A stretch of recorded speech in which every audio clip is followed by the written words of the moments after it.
Everyone, मैं हूं doctor Alia आजाद। आज मैं आपको बताने वाली हूं पीसीओडी के बारे में और ये आपके ओवरऑल हेल्थ पे क्या इंपैक्ट डालता है, आपके मेंस्ट्रुएशन पे, आपके फेस पे, आपके हेयर पे, आपके बॉडी पे, कि आप ओबीज तो नहीं है, तो इस पे कैसे ये इंपैक्ट डालता है इसके बारे में मैं आपको बताऊंगी। इसके अलावा आप इसे नेचुरली कैसे ठीक कर सकती है और कब आपको मेडिसिन की जरूरत पड़ेगी, मैं इस बारे में आपको डिटेल में बताने वाली हूँ, तो वीडियो को लास्ट तक जरूर देखें।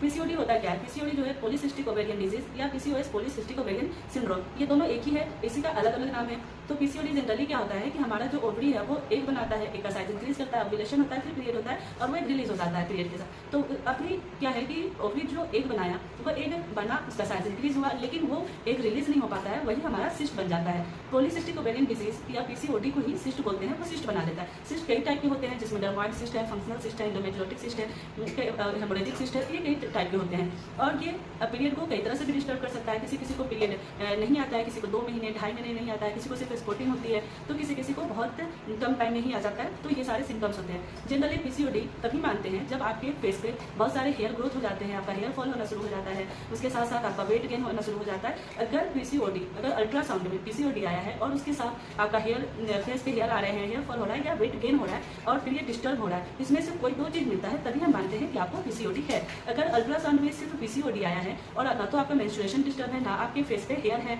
ना आपके फेस पे पिंपल्स आ रहे हैं, ना वेट गेन हो रहा है और नहीं हेयर फॉल हो रहा है, तो फिर सिर्फ एक अल्ट्रासाउंड में पीसीओडी आ जाने से हम उसे ट्रीट नहीं करते, उससे हम मेडिसिन नहीं देते हैं, क्योंकि पीसीओडी के लिए 2 सिम्टम्स का मिलना बहुत जरूरी है, तभी जाके हम उसे पीसीओडी बोलते हैं।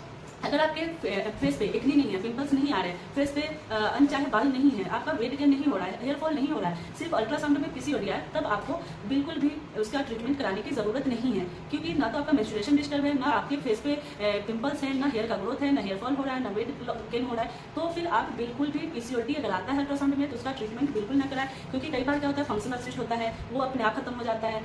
अगर सिस्ट है तो आपको इन चारों में से कोई ना कोई सिम्टम्स साथ में जरूर होंगे, चाहे मेंस्ट्रुएशन डिस्टर्ब होना, पीरियड डिले हो जाना, या फिर आपके फेस पे बहुत ज्यादा हेयर ग्रोथ हो जाना, पिंपल का जाना, ये जरूर होगा। सिर्फ अल्ट्रासाउंड में आ जाने से उसका ट्रीटमेंट बिल्कुल नहीं कराए और घबराने की जरूरत नहीं है, आप इसे नेचुरली भी ठीक कर सकते हो। तो आप इसको लेकर ये नहीं कि हाँ आगे चल के इनफर्टिलिटी करा देगा। हाँ, अगर आपको इन चारों में से भी कोई एक है, अगर आपका पीसीओडी आया है, आपका पीरियड डिस्टर्ब है या डिले हो रहा है या स्पॉटिंग हो रही है, या फिर आपको फेस पे बहुत सारे पिंपल्स आ रहे हैं, वेट गेन हो रहा है, हेयर का ग्रोथ हो रहा है, फिर आप ट्रीटमेंट कराएं। आपको जो ट्रीटमेंट सूट करता है, चाहे एलोपैथी हो, आयुर्वेदिक हो, जो भी ट्रीटमेंट आपको सूट करता है आप उसकी तरफ जा। अगर आपका अल्ट्रासाउंड में पीसीओडी आया है तो उसके साथ हम कुछ ब्लड टेस्ट भी करवाते हैं, जैसे FSH है, LH है, प्रोलैक्टिन हार्मोन का टेस्ट है, ये सारे टेस्ट करवाते हैं, फिर उसे कोरिलेट करते हैं कि किसे कौन सी मेडिसिन दी जाए। अगर आप अनमैरिड हो तो आपको कौन सी मेडिसिन दी जाए, और अगर आप मैरिड हो, प्रेगनेंसी प्लान कर रहे हो तो आपने कौन सी मेडिसिन दी जाए। तो ये सब होता है। उसके अलावा मैं तो सबसे पहले ये बोलती हूँ कि अगर आपको पीसीओडी आया है तो आप अपने लाइफ स्टाइल में चेंजेस लाओ, खाने पीने में एक्सरसाइज करो, और भी बहुत सारी चीजें हैं जिसे आप करके पीसीओडी को ठीक कर सकते हैं। तो वो कौन से 5 तरीके हैं जिससे आप अपना पीसीओडी ठीक कर सकते हो? तो 5 ऐसे तरीके जिससे आप अपने पीसीओडी को नेचुरली ठीक कर सकते हो। वो कौन कौन सा तरीका है? तो सबसे पहला है फास्टिंग। फास्टिंग कैसे करनी है आपको? अगर आप डिनर रात के 7 से 8 बजे के बीच लेते हो तो मॉर्निंग आपको ब्रेकफास्ट करना है 8 से 9 बजे के बीच। ये लगभग 13-14 आवर का जो गैप होता है वो हमारे डाइजेशन के लिए बहुत अच्छा होता है, हमारे इंटेस्टाइन के लिए बहुत अच्छा होता है। अगर आप 7 से 8 के बीच डिनर करते हो तो उसके बाद वो 2 से 3 घंटे 4 घंटे डाइजेशन के लिए लेता है। उसके बाद जो वो खाली स्पेस बचती है तो उसमें वो खुद को रिपेयर करता है,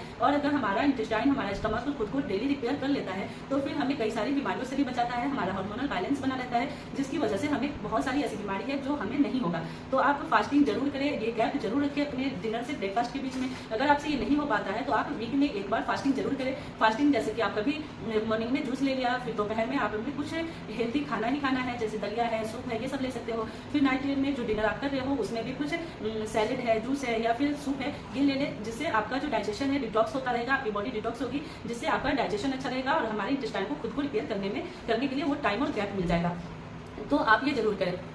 दूसरा तरीका है एक्सरसाइज। एक्सरसाइज भी ऐसा होना चाहिए जिसमें हमें स्वेटिंग हो, हमारा हार्ट बीट बढ़े, और हमें कम से कम 1 घंटे एक्सरसाइज डेली करनी चाहिए। अगर आप डेली एक्सरसाइज करते हो 1 आवर के लिए तो आपको पीसीओडी ठीक होने का बहुत ज्यादा चांस होता है। योगा भी आप कर सकते हो, लेकिन साथ में एक्सरसाइज भी, कार्डियो है, जैसे स्क्वाट है, ये सब आप जरूर करें। इससे भी आपका पीसीओडी ठीक होता है, डाइजेशन अच्छा होता है, हमारा मेंटल हेल्थ अच्छा होता है, हमारे जो हार्मोन्स होते हैं वो सीक्रेट होते हैं, तो उसमें आपका जो हार्मोनल बैलेंस भी है वो बन जाता है। तो एक्सरसाइज हमारे बॉडी के लिए और हमारे हार्मोन्स के लिए बहुत जरूरी होता है। तो आप तीसरा तरीका है सनलाइट। तो सनलाइट कैसे हेल्प करता है, आप जो मॉर्निंग का सनलाइट होता है उसमें कम से कम 20 मिनट के लिए जरूर बैठे, उससे आपको विटामिन डी भी मिलता रहता है और हार्मोनल बैलेंस भी होगा। अगर आप सनलाइट में बैठते हैं तो उसमें आप बुक भी पढ़ सकते हैं या फिर लेट सकते हैं, या फिर आपको कोशिश ये करनी है कि जब हम सुबह वाली सनलाइट में जाते हैं तो पतली सी व्हाइट कलर का अगर पतला ही कपड़ा पहने तो वो अच्छे से हमारे बॉडी में एब्जॉर्ब होता है। दोपहर वाला जो सनलाइट होता है वो बहुत हार्श होता है, या सुबह 7-8 बजे का आपके लिए बहुत ही फेवरेबल होगा, उसके बाद बहुत ज्यादा वो हार्श हो जाता है। तो फिर हमें उसमें नहीं बैठना है, या तो आप मॉर्निंग सनलाइट में बैठना है या तो फिर आप इवनिंग में बैठ सकते हो।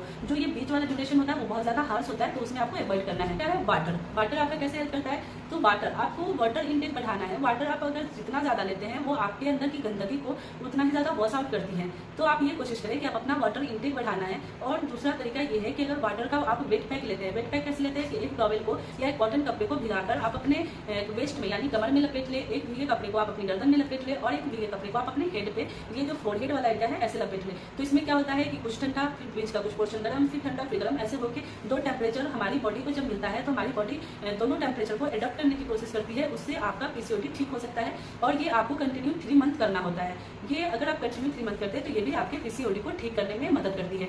पांचवा तरीका है अर्थ। तो अर्थ कैसे हेल्प करता है पीसीओडी में, अर्थ का मतलब है कि जो हमारी मिट्टी है, हमारे जो खेत होते हैं उसमें जो अनाज लगता है, जो फल लगता है, जो जिस तरीके में लगता है हमें वैसे ही लेना चाहिए। इसका मतलब है कि आपको प्रोसेस्ड फूड, जंक फूड, ये रिफाइंड फूड ये बिल्कुल नहीं लेना है। रिफाइंड फूड मतलब क्या, व्हाइट राइस है, व्हाइट शुगर है, इसके अलावा बहुत सारे ऐसे रिफाइंड फूड है जैसे ऑयल है, ये सब ऐसा रिफाइंड कर दिया गया है जो हमारी बॉडी के लिए बिल्कुल ही हार्मफुल है। रिफाइंड इसलिए किया गया है कि ये कई सालों तक सेफ रहे, ये खराब ना हो, और उसे रिफाइंड करने के लिए बहुत सारे ऐसे हार्श केमिकल का यूज होता है जिसकी वजह से हमारा पीसीओडी है, बहुत सारी हेल्थ प्रॉब्लम जो आजकल आ रही है वो रिफाइंड फूड की वजह से ही आ रही है। तो आप कोशिश करें कि ब्राउन राइस ले, ब्राउन अगर ब्रेड भी लेते हैं तो ब्राउन ब्रेड ले, ब्राउन शुगर ले, या उसकी जगह पे जैगरी ले या खजूर ले। तो ये अगर आप कोई भी रिफाइंड फूड है उससे आप अवॉइड करने की कोशिश करें, जहां तक पॉसिबल है आप उसे अवॉइड करें। इसके अलावा है आप फ्रूट्स ज्यादा लें। आप जैसे क्या होता है कि हम इन सब चीजों पे ध्यान कम देते हैं और मेडिसिन की तरफ ज्यादा ही हम आकर्षित हो जाते हैं और हम उसे जल्द से जल्द ठीक करने के इसमें लग जाते हैं। लेकिन आप अगर चाहे तो ये सारे स्टेप्स को फॉलो करके आप पीसीओडी को बिल्कुल ठीक कर सकते हो। विदिन 3 मंथ 2 मंथ आपका पीसीओडी बिल्कुल ही नॉर्मल हो सकता है। पीसीओडी अगर बहुत ज्यादा वर्स्ट हो जाता है तो ही हम उसमें ट्रीटमेंट देते हैं जो कि हार्मोन या नॉन हार्मोन का होता है। अगर किसी को प्रेगनेंसी चाहिए होती है, इनफर्टिलिटी है, प्रेगनेंसी नहीं हो रही है पीसीओडी की वजह से, तो फिर हम उसमें ये नेचुरल से स्टेप्स फॉलो करते हैं और साथ में कुछ मेडिसिन देते हैं जिससे वो कंसीव कर सकती हैं। अगर ये सारी नेचुरल चीज़ आप अपने लाइफ में फॉलो करती हैं तो आप इससे भी नेचुरली अपने आप पीसीओडी को ठीक कर सकती हैं, इनफर्टिलिटी को ठीक कर सकती हैं और बेबी कंसीव हो सकता है। लेकिन अगर ये सब करने के बाद भी आपका पीसीओडी ठीक नहीं होता है, जो कि बहुत कम चांस होता है ना ठीक होने का, अगर नहीं ठीक होता है तो फिर हम मेडिसिन की तरफ जाते हैं, या फिर बहुत ही वर्स्ट कंडीशन होता है तो ही हम मेडिसिन की तरफ जाते हैं। जैसे कि पीरियड डिस्टर्ब हो जाता है, 2 महीने नहीं आ रहे हैं, 3 महीने नहीं आ रहे हैं, तो फिर हम उसमें मजबूरन मेडिसिन की तरफ जाते हैं। और अगर अनमैरिड है तो अनमैरिड में अगर कोई ज़्यादा परेशान है तो हम सबसे पहले नॉन हार्मोनल देकर शुरू करते हैं, और अगर नहीं ठीक होता है तो ही हार्मोन की तरफ जाते हैं। लेकिन अगर आपको पीसीओडी है तो ये आप कोशिश करें कि आप उसे नेचुरल तरीके से ये सारे स्टेप्स को फॉलो करके ठीक करने की कोशिश करें। अगर इसके बाद भी नहीं होता है तो फिर आप अपने गाइनी के पास जाए, फिर आप मेडिसिन की तरफ जा सकते हो। आई होप आपको मेरा ये इन्फॉर्मेशन अच्छा लगा हो। अगर अच्छा लगा हो तो प्लीज लाइक एंड सब्सक्राइब जरूर।